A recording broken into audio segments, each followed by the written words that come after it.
So Kenya's, I'd say, regulatory and macroeconomic policies is rather quite conducive currently to affordable housing. We do have a couple of incentives by government.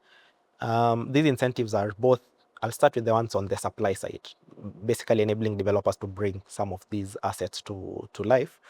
On that side, we do have some incentives. If you are a developer doing a certain number of units, developing affordable housing for a certain number of units, you do get some benefits with reduced value-added tax on some of your construction inputs.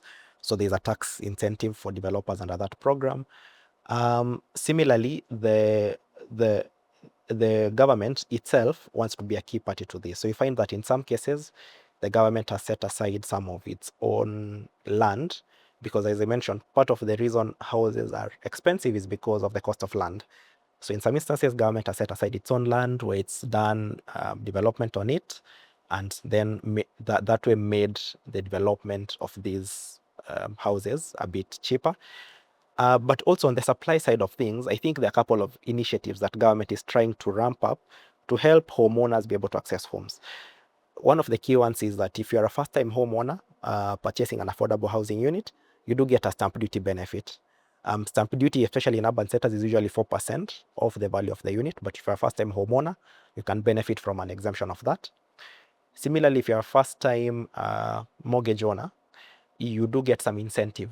If you're paying a mortgage, you do get a relief in your payee as you go along. So government has actually tried quite a bit to see how it can make this conducive because it's part of its key agenda.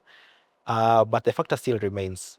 Urbanization rate is increasing, and yet there's more and more there's limited space in the urban centers, which is what has been driving up the cost of land.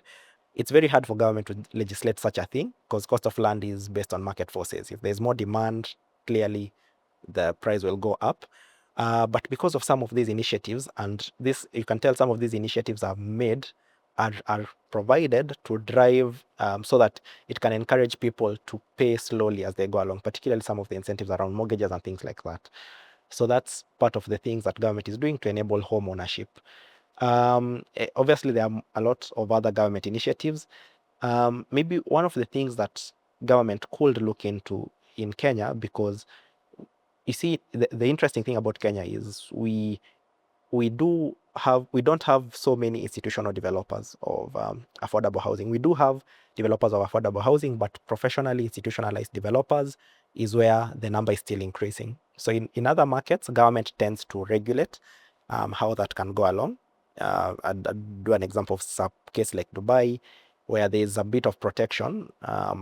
If you're buying a housing unit off plan, which is very popular in Kenya. In Kenya, you can buy a housing unit off plan while sitting in development. Then as the investor, you are facing a risk that the development might not end. In other markets like Dubai, if you purchase a housing unit off plan, there's a government regulation and incentive to ensure that the developer can only access the capital post development completion. Then that way it protects the investor should the developer not conclude the project. But maybe that's just but again, our market has grown with off-plan purchases in mind. So rather than us going back and regulating it what it is, we can just embrace how our ecosystem is. But we'd say a lot of the regulations in place at least are quite conducive to supporting affordable housing. The one thing maybe I can mention, which is relevant to where capital markets can come in, is as much as government has put incentives for you accessing a mortgage towards affordable housing, the challenge becomes you accessing a mortgage is the first pain point, right? Because you find that for you to access a mortgage, it's usually tied towards people who are earning an income, earning a salary. But the reality is a big portion of our population is not formally employed. Even people urbanizing, they are also conducting informal businesses and things like that.